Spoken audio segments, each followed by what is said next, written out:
a very informal talk because I was ordered by Dr. Waleed Sheikh that I have to present yesterday. So it's going to be kind of a small informal talk. First of all, and I was told it has to be depression. So depression. Now, what is depression? I'm very sure everybody, almost everybody in this room has at some point in time have thought about, today I'm feeling very depressed. Or, aaj, dil bada udaas ho raha hai. Yeah, it is like, today it's not a good day. Is that depression? Well, we have to, no, it is not. It can be, but it doesn't have to be. So, being udaas, saying, aaj main bahut depressed hu, it is that only doesn't comprises depression. Depression has to be other sign and symptom. In simple layman terminology, being sad, it's not depression. So what is depression? Anything becomes a disorder when it hinders your functionality. Now again, there's a fine line there. You may be doing things what you are supposed to do, but you are not interested in doing them. You are dragging yourself. You don't want to do it, but you have to go to your job, you have to take care of kids. You are doing all of the above, but you have no interest in doing it. You have lost all the interest. You don't enjoy the things that you used to enjoy. You have no energy. You are dragging yourself to complete your chores. You don't like to talk to anybody. You like to stay in your room, just do things that you have to do. Although you are functional, but you have lost all the interest. You have low energy level. You are getting very emotional on small things, like crying for no reason. Somebody says something, you either cry, or if you are not the crying sort, then you might get very irritable. Now, this is not the irritability that a wife might have towards their husbands. So that's out. That is normal. But excessive irritability with regards to any and everybody, and you yourself think that why am I so snappy? This was very small thing somebody said. Why did I get irritable? So this is what is depression. Change in your sleep pattern. Either you are sleeping too much or you are sleeping too little. You cannot fall asleep. Getting multiple times during the night. Getting up at 4 o'clock and you are just up. You can't sleep. Change in your appetite. Either you are eating too much or you are eating too little. So all these things collectively will be depression. So only one thing, or being depressed for a day, or being sad for a day, or feel like crying for a day, is not clinical depression. Clinical depression will be when it's like a week or 2 weeks, continuously, or more than that. Continuously you are having this feeling of not wanting to be involved, not taking interest in your daily routine. As I said, excessively irritable or crying for no reason. So that will comprise clinical depression. One thing I would like to lay emphasis on, like any other condition, depression, like hypertension, diabetes, high cholesterol, depression is a clinical condition. It might be a state of mind, but there is a chemical imbalance which is happening there in one's body. So my thing is, don't say that guy is Chelia or that guy is, it is, be a little bit more empathetic and try to understand what is happening with a person. I think we as a community have to lay stress on that it should not be a taboo anymore. It should be considered as high blood pressure, diabetes or anything, because there is something in your body which is decreasing. And in case of depression, there's a chemical called serotonin which is going down. So we need to build it up. Whether we do it if it's like in the initial stages or not so severe, it can be done by simple things as exercise. Because serotonin is increased by doing exercise. Or maybe you need something more than that. It can be individual therapy, it can be group therapy, it can be, again, it can be medication, it can be combination of few things. But the main thing is to recognize it and not consider it as a person going crazy. Thank you. I have a question. Sure. These days, lots of on the Sana list things are going on. Shall we call it depression? I don't know what's going on Sana's list. I'm totally out of politics, but I can. No, that is true. That's a psychosis. That's more than that. That is one more of than the that. conditions. We'll do the question answer session in the end.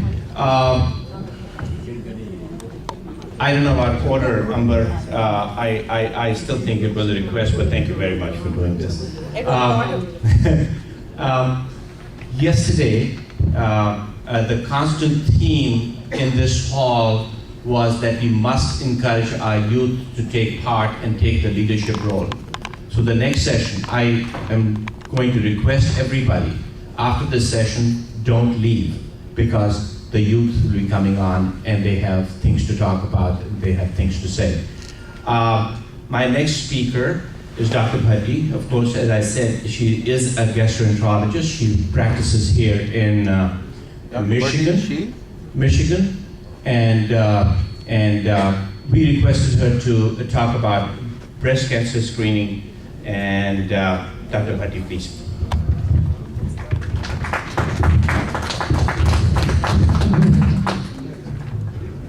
I thought it's Dr. Mehman. Mehman by birth, Bhatti by marriage. Assalamu alaikum everyone, I'm Faiza Bhatti.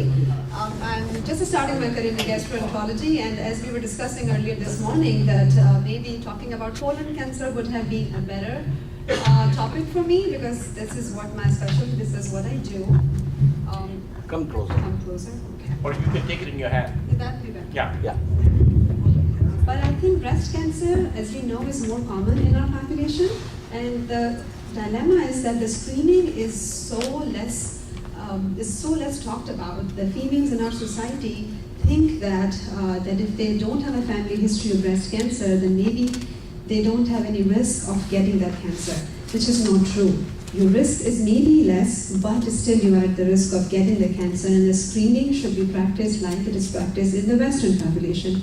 Being in Pakistan, being in India, or being in any other third world country doesn't mean that you should not or you cannot get a screening for this cancer.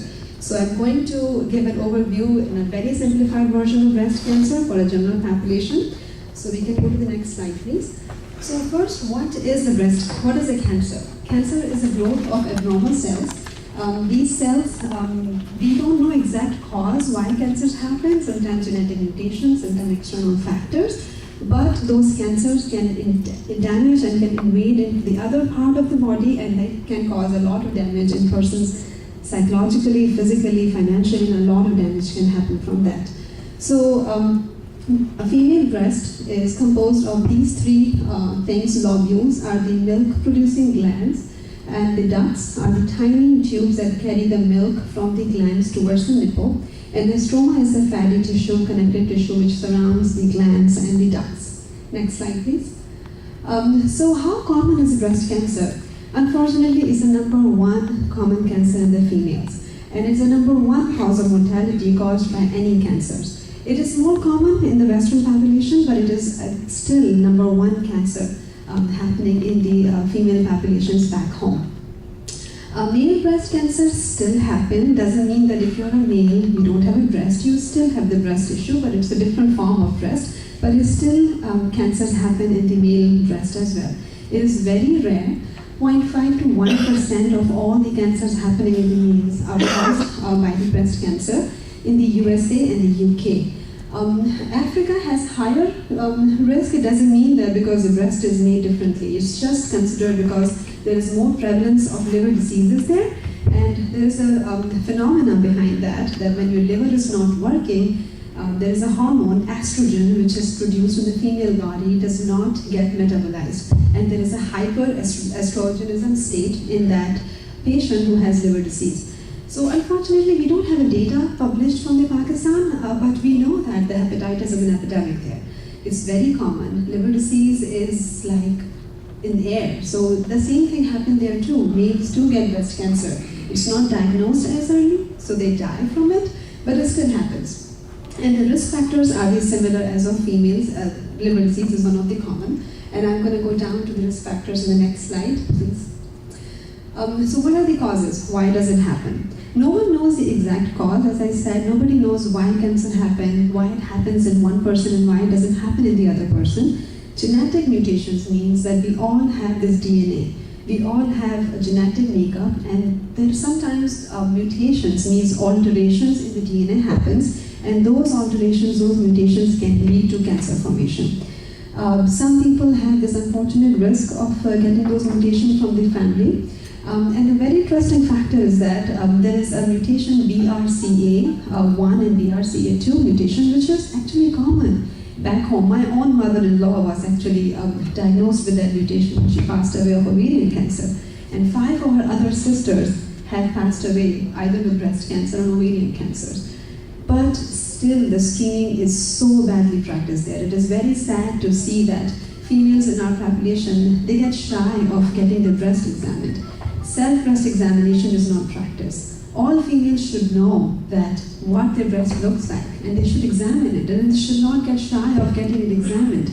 All husbands, all brothers, all fathers should enforce their sisters, wives, and daughters to get themselves screened. Because if you go for a screening, your breast cancer may get diagnosed at an early stage. It may get captured, and you may get cured, because breast cancer is very curable now. But because our ladies don't go for screening, they get diagnosed at such a late stage that they end up dying from it. And younger the age, more aggressive is the breast cancer. So please don't ignore it. Get yourself screened. Next slide, please. What are the risk factors? Of course, gender, which you cannot change. Well, I'll take that back. Now we can get that gender change. Talk about Caitlyn Jenner. Their breast can get changed, but female are definitely more and more exposed to the risk of getting a breast cancer. Age, which you cannot change. I wish we could, right? We all want to stay young forever. But more you grow old, more are the risk of developing a breast cancer. And family history, so it's not very common, as I said earlier, that if you think that if you don't have a family history of breast cancer, then you are not at the risk of having this cancer. So only 5 to 10% of the breast cancer are actually familial. Rest of them are not. So rest of the 90% of breast cancers are a spontaneous genetic mutation. Anybody sitting in this room, may God forbid, can have that mutation. And personal history, if a person has had breast cancer in one breast or in one part of the breast, that person is at higher risk of developing a breast cancer by nature. So if you have a breast cancer, your screening strategy will be different. And previous chest radiation. If people have had some sort of cancer in their chest, in their throat, and they have got radiation exposure in the chest area, that increases the risk of breast cancer as well. Next slide, please. Other talking still about the breast cancer risk factor, which is one more thing, that post-menopause and hormonal therapy. Menopause is not a pleasant phase. Whoever has gone through it, they know it. It's very miserable. Females go through a miserable period of time, and again, lack of knowledge, lack of education, they get stigmatized that, oh my God, depression, as Dr. Kazi talked about. So people go for hormonal therapy to get rid of those symptoms, and those hormonal therapy, which is not recommended that commonly now, increases the risk of breast cancer. Oral contraceptive pills, birth control pills also increases the risk of breast cancer. And the race is also gender. White women, as I said, westernized population, because of the diet exposure, because of more genetic mutations there, are more exposed to black women. And the mortality is higher in black women than white women because of the racial disparity, lack of exposure to the health insurance and all those things. And early menarche. If a female has had periods early at the age, like if they hit the periods for the first time, they hit the puberty at the age of 9, 8, which is becoming more and more common now. Females are getting puberty at the earlier age, means their body will be exposed to the estrogen for a longer period of time as compared to at the age of 13 or 15. So they have higher risk of developing breast cancer. And late menopause, as I said, menopause is not a pleasant thing, and we all feel that the female who is hitting menopause late in their life is actually lucky. Not so. They can have increased risk of developing breast cancer if they are hitting menopause late, or not having kids. So when we are pregnant, as we all know, we don't get periods for the 9 months. So the estrogen exposure goes down, and that is actually a protective factor against breast cancer. And or having kids at a later age, that means you expose your body to estrogen for a longer period of time. So that's why having kids in early age and getting done with them is actually a good thing. So this, even Western society, is going back to what we practice back home. Shadi jaldi karayo, para jaldi kyo. It's not a conservative concept. It's actually healthier for you to get married in early age, to have kids in early age. Well, you can have kids without getting married too, right? So that's okay, but have kids at an early age. And breastfeeding is also protective, again, for the hormonal exposure. So do the breastfeeding, and as I said earlier, that Western population is actually going towards what we used to practice. So if you are a new mom, if your daughter, if your sister is a new mom, encourage them for breastfeeding. This is for your own benefit. You are giving a benefit to the baby, but you are protecting yourself too. So don't get shy away from it. It's a natural protection for yourself. Next slide, please. Again, talking about risk factor, the few common things that physical activity actually protects you. Just practice a healthy lifestyle, eat healthy, do the exercise. And our female population, even male, are very lazy. They don't want to do exercise. Even jogging, even walking, brisk walking is taken like a big thing to ask from them. So practice a healthy life, you will protect yourself from so many bad things. More activity, lower the risk. Overweight, obesity is also, you get so many diseases from obesity anyways, but your cancer risk also increases, especially breast cancer. And alcohol, thankfully, I hope our females don't drink alcohol as much, but alcohol can increase the risk of breast cancer. So, and other drugs like marijuana, anabolic steroids, the guys who uses the testosterone to build up their muscles. Some female sports activity can also cause that, but stay away from this. And I don't have to emphasize on those things because our females are fortunate to have a lot better lifestyle than what a typical American women do. Next slide, please. And how can we prevent it? You can just keep going. So there is no sure way to prevent cancer. If it is written in your genetic makeup, if it is in your DNA, you are going to get it. But there are a few things that you can do, as I said, that practice a healthy lifestyle. Just be good to yourself. Just be a little bit selfish. Put away the phones. Put away the kids' responsibility. Just take care of yourself. Because if you are healthy, then you can take care of your family. So just take care of yourself. Next slide, please. And then, as I have talked about all these things already. Next slide. And why screening for breast cancer? I have talked about these things too, so I'm going to skip that to keep it short. And breast cancer, how do we screen it? It's done with a mammogram, which is not a very pleasant test to go through. Whoever has gone through it knows that it's very painful and it takes time, but it's a mammogram and the one is a breast MRI in a special cases. Not everybody needs a breast MRI for a screening. Next. This is the mammogram, and you can see that there's a breast tissue showing, but the white spot in the top portion is actually the cancer. That's how the cancer shows up in the MRI, in the mammogram. And this is the breast MRI, and you can still see that one breast on the left side is normal, and the other side is abnormal and has an ugly-looking cancer in that. So this is how MRI looks. Next slide, please. Okay, so American Cancer Society recommendation: women starting from 45 needs to get a screening. From 40 to 44, it's up to you. If you are very vigilant, if you have insurance, if you are worried, you should get a screen. But actually, age 45 and above, you should get a mammogram every year. And 55 and older should get every 2 years. Next slide, please. For women at higher risk with a family history, MRI mammogram should be done every year. Next slide. And again, I have talked about all these things again, that please take care of yourself, don't get shy, and all these nice gentlemen sitting out there, please take care of your females and get them screened. I hope this was a useful topic for you guys, and you guys are going home with some good message. Thank you.